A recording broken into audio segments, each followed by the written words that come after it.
ازيكم يا حبايبي؟ عاملين ايه؟ وحشتوني من الفيديو اللي فات. الاول نسمي ونصلي على سيدنا النبي. اللهم صل وسلم وبارك عليك يا رسول الله.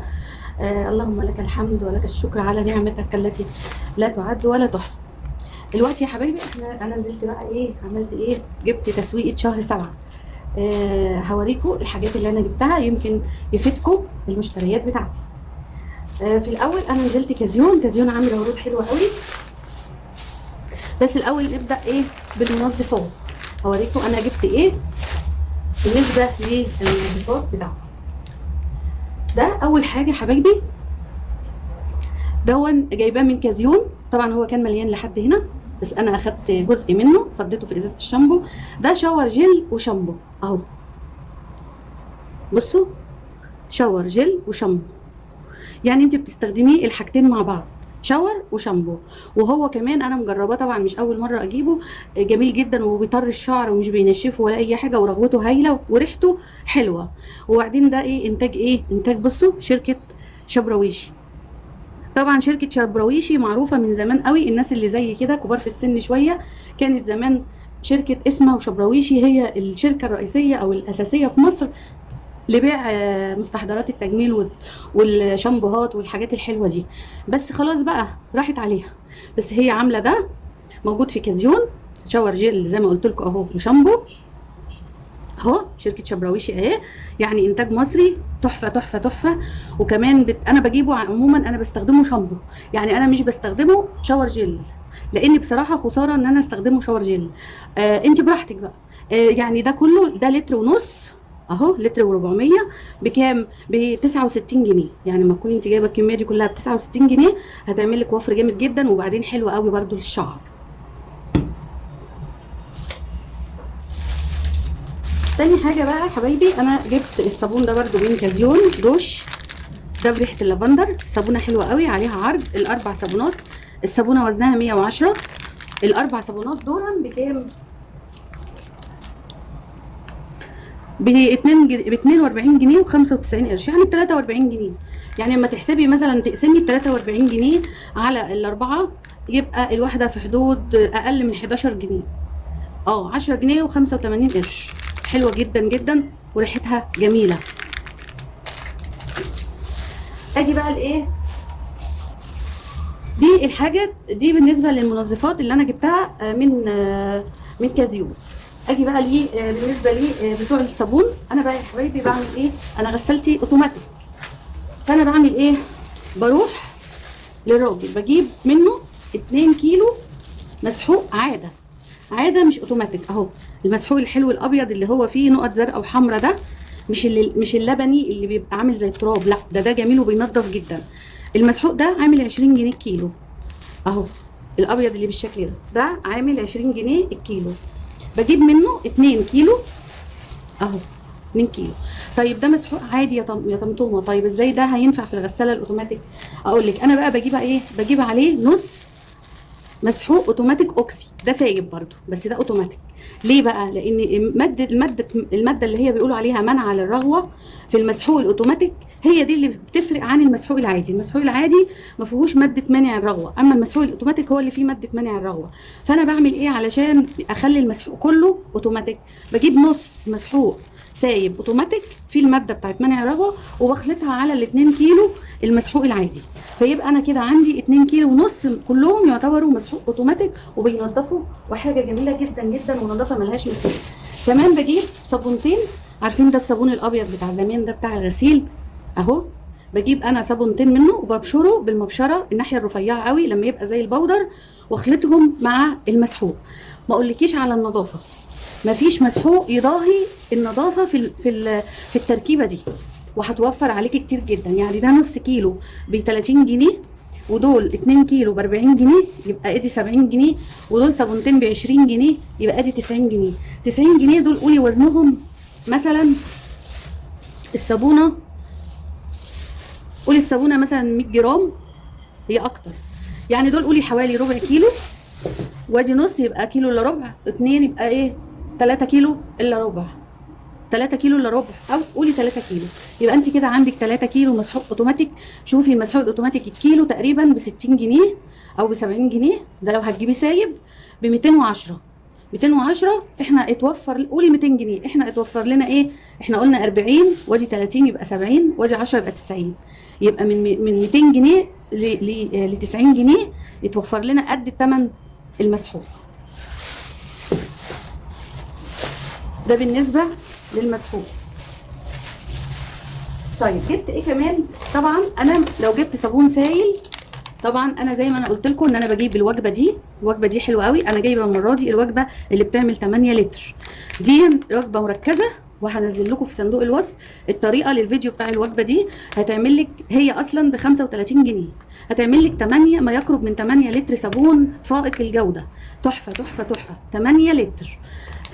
لو انت جايبه اللتر السايب من ابو 10 جنيه هيبقوا ب 80 جنيه، لكن دي ب 35 جنيه. جبت كمان ايه بالنسبه للمنظفات؟ جبت العجينه دي من عند برضو بتاع الصابون، والعجينه دي للغسيل الابيض والالوان وكل حاجه، تحفه بصراحه. بتحطي شويه منها كوبايه كده على الغساله وانت بتغسلي، بتخلي الهدوم زي الفل. ده كان عامل عرض الثلاث اكياس، الكيس كيلو، الثلاث اكياس ب 10 جنيه، 3 اكياس ب 10 جنيه. جبت 3. وجبت طبعا كلور، طبعا انا حاطاه هنا عشان ده كلور خام. كلور الخام الكيلو ب5 جنيه اهو، الكيلو ب5 جنيه. هو بيبقى حامي فانا بحطه كده عشان بيخرم الكيس بسرعه على بال ما ازوده. الكلور الخام ده ميزته ايه بقى؟ الكوبايه يعني ده كيلو هيعمل حوالي 4 كوبايات، المجايه او الكوبايه دي بتعمل لتر كلور، بتزودي عليها لتر 3 كوبايات كمان فيبقى لتر كلور، يعني الكيلو ده هيعمل 4 كيلو كلور للغسيل الخام ده، وب5 جنيه. ده بالنسبه للمنظفات بتاعتي اللي انا جبتها. شوفوا ده برده عشان لو حابين تجيبوه اهو.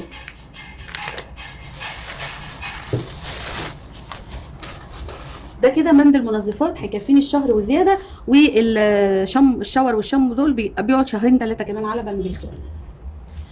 طيب تمام. بعد كده بقى ابتديت بقى للبقاله.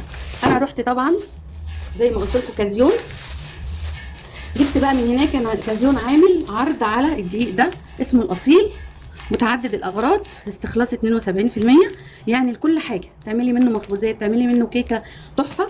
جبت كيسين على اساس كيس اعمله مخبوزات واحطه للفطار او العشاء، والكيس التاني ممكن بقى اعمل منه مثلا كيكه، ممكن لتتبيل سمك، ممكن لاي حاجه بقى تانية انا ايه عايزاها. ده عامل 18 جنيه الدقيق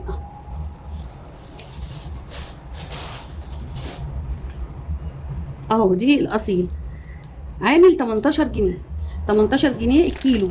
يعني بره الدقيق في المحلات اقل حاجه ب 20 جنيه الكيلو السايب، لكن ده جميل ونضيف وب 18 جنيه بس في كازيون. جبت 2 كيلو. برضو كان في السكر ده اسمه افير، سكر ابيض وجميل اهو، الكيلو كيلو، مش 800 جرام ولا 900 جرام، لا الكيلو كيلو. السكر ده كان عامل 31 جنيه تقريبا. السكر نشوف في الورقه، عامل 30 جنيه و95 قرش، يعني 31 جنيه. سكر جميل جدا وابيض اهو، برده في كازيون. جبت 2 كيلو. طبعا 2 كيلو مع ال 2 كيلو اللي انا باخدهم في التموين يبقى 4 كيلو بتوع الشهر كده تمام. هنا عامله لكل اسبوع كيلو سكر، يبقى ده السكر والدقيق.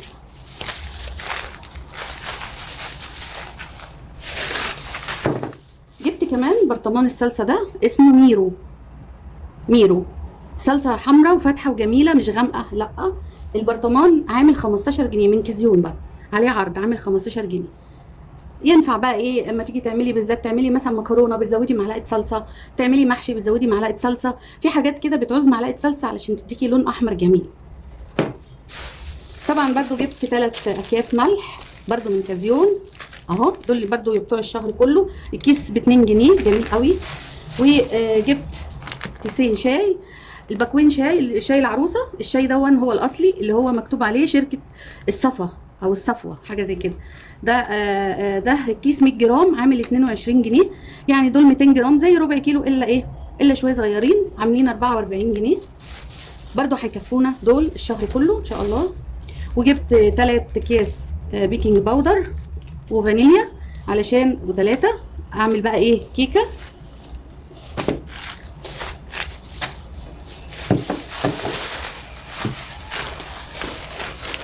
وبالنسبه بقى للمكرونه، لقيت نوع المكرونه ده اللي هو الاطيب، مكرونه صفرة ورفيعه السباكيتي وجميله جدا، وكيلو على الميزان انا وزنته تحفه، وعامل 23 جنيه و95 قرش، يعني 24 جنيه بس. مكرونه نظيفه جدا. ومكرونه السايبه برضو ب 24 جنيه، يعني هي زي السايبه بس هي انضف واحلى من السايبه. طبعا جبت انا عشان انا اولادي بيحبوا السباكيتي، فجبت 2 سباكيتي، جبت 3 سباكيتي، وجبت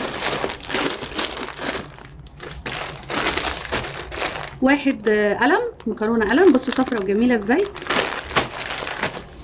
وجبت 2 من اللي هي بيقولوا عليها خواتم. طبعا دول ايه يعتبروا كده 5 كيلو مكرونه. ال5 كيلو مكرونه بالنسبه لي حلوين قوي للشهر كله. انا بقسم الشهر بتاعي 10 ايام مكرونه و10 ايام عيش و10 ايام رز. انا بالنسبه لي ولادي كمان بيحبوا المكرونه اكتر، يعني لو عملت لهم مكرونه اكتر بيحبوها. فبالنسبه لي كده المكرونه ال5 اكياس يكفونا. كل كيس بعمله على مرتين، مع شويه بطاطس مع اي حته بانيه او حاجه اعملها، وبتبقى وجبه حلوه قوي وزي الفل وما بتباتش ولا بتبقى. بالنسبه للمكرونه بقى، لو في حد مثلا بيقول لك ان المكرونه دي مش حلوه دي حلوه، المكرونه بتبقى عايزه لما تسلقيها تسيبي فيها ندغه في الاخر او عضه، يعني ما تسلقيهاش على الاخر. سلق اي نوع مكرونه تسلقيه على الاخر، لما تيجي تنزليه في الصلصه او اي حاجه لازم بيعجن شويه او بيتكسر. فانت سيبي فيها اي مكرونه تعمليها، عودي نفسك ان انت تسيبي فيها عضه كده علشان تكمل سواها وهي الصوص اللي انت هتحطيه عليها، فعمرها ما تعجن منك وتبقى جميله والواحده بوحدتها كده. ده بالنسبه للمكرونه.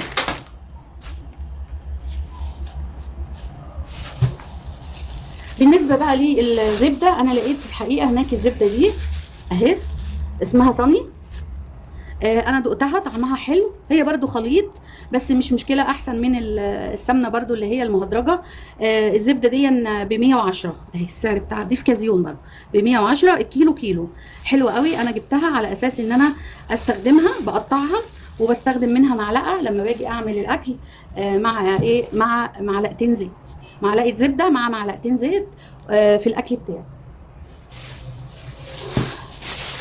جبت كمان علبتين الجبنه دي جبنه عبورلاند، ودي عبورلاند بطعم الشيدر اهي، دي عبورلاند بطعم الشيدر، ودي عبورلاند العاديه الفته.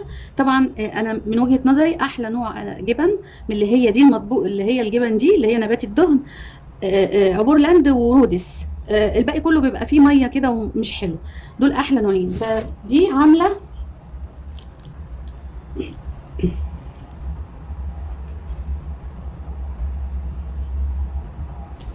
41 جنيه، ودي 41 جنيه، يعني الكيلو ده عامل 82 جنيه كيلو جبنه تحفه.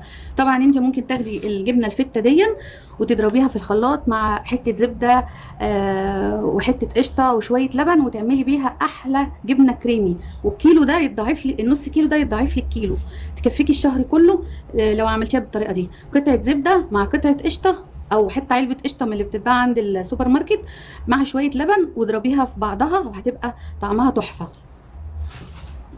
ده بالنسبه لبند الفطار. وطبعا عندنا في كيلو دقيق هنعمل بيه مخبوزات، هيبقى برده مع بند الفطار.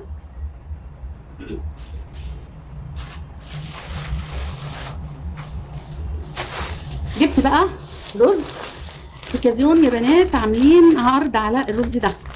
الرز ده اسمه رز اسيا، رز ابيض كامولينو. بصراحه الرز ده خطير، في نسبه الكسر بتاعته بسيطه جدا، هو حبايته رفيعه وقصيره وبس، يعني يعتبر بتهيالي الكسر 3%، مش نسبه كسر عاليه ولا حاجه، نسبه كسر 6%. بصراحه حلو قوي قوي قوي، انا جربته في الطبخ. رز جميل جدا جدا، ومعمول عليه عرض، معمول ب 23 جنيه و95 قرش، يعني من 24 جنيه مثلا. مفيش رز ابيض في اي سوبر ماركت اقل من 26 جنيه، او 26 جنيه ده كمان كسر مش حلو خالص. فاقل حاجه هتجيبيه ب 30 جنيه، فده ب 24 جنيه، يعني الكيلو في فرق 6 جنيه في الكيلو. يعني شوفي انت هتجيبي كام كيلو، هيفرق معاكي مبلغ محترم، ممكن تجيبي بيه حاجه تانية. وبعدين الرز مش بحجمه او كده، بطعمه. يعني الرز اصلا تعرفي حلو او لا بطعمه لما تطبخيه وتشوفي الطعم. لان في رز بيبقى غالي جدا ومش حلو في الاكل، لكن انا ده جربته بصراحه في الاكل تحفه اهو. بصوا بصوا يا بنات، الحقي وروحي جيبي منه، جميل جدا جدا جدا، وحبايته حلوه قوي قوي برده، وبتزيد، تشرب ميه وبتزيد. يعني كوبايه او كوبايتين بيملوا لك الحله رز. انا بالنسبه لي جبت خمسه، جبت 6 كيلو رز من الرز ده، لان هو بصراحه فرصه اهو. جبت 6 كيلو، انا ممكن ان انا استهلك 5 بس، لان انا في الاكله بعمل نص كيلو رز مع كوبايتين شعريه، لان انا ولادي بيحبوا الشعريه اكتر، فبحط كوبايتين على نص كيلو. فبالنسبه لي 5 اكياس هيعملوا لي 10 ايام. هيتبقى كيس هشيله ينفع ايه الشهر الجاي ان شاء الله.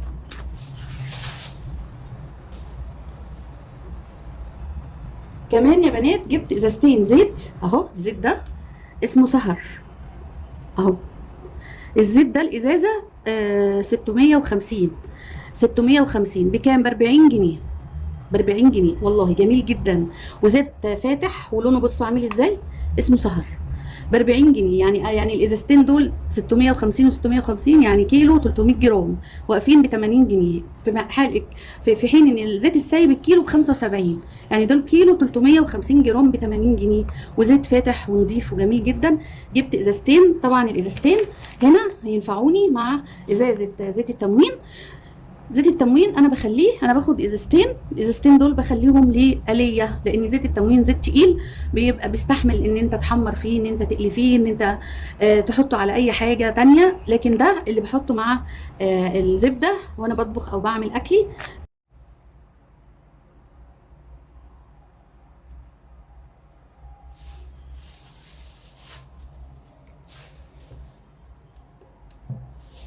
جبت كمان يا بنات حوالي ده ب20 جنيه فلفل اسمر، وب20 جنيه كمون، وب10 جنيه بابريكا مدخنه. دي التوابل اللي ناقصه عندي، انما انا في عندي كزبره وفي عندي توابل تانية حبهان والحاجات دي موجوده، فانا كملت بس ايه الحاجات اللي ناقصه عندي. طبعا البابريكا المدخنه دي تحفه لما تحطيها للمشويات او تتبيله الفراخ او حاجه، بتدي طعم الشوي كده وبتبقى جميله.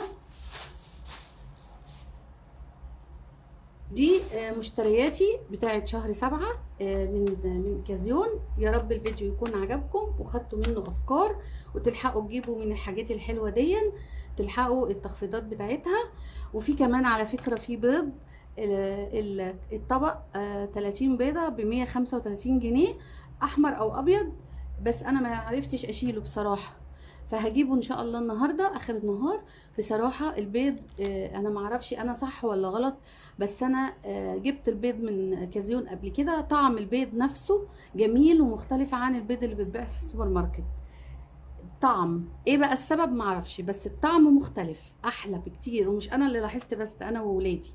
فانا ان شاء الله هنزل اجيب طبق اخر النهار او طبقين يكفوا برضو الشهر كله، نعمل منه كل حاجه. يا رب فيديو النهارده يكون عجبكم، واشوفكم ان شاء الله في فيديو جديد وهكمل مشتريات شهر 7 بقى من اللحوم ان شاء الله، واشوفكم بخير، والسلام عليكم ورحمة الله وبركاته.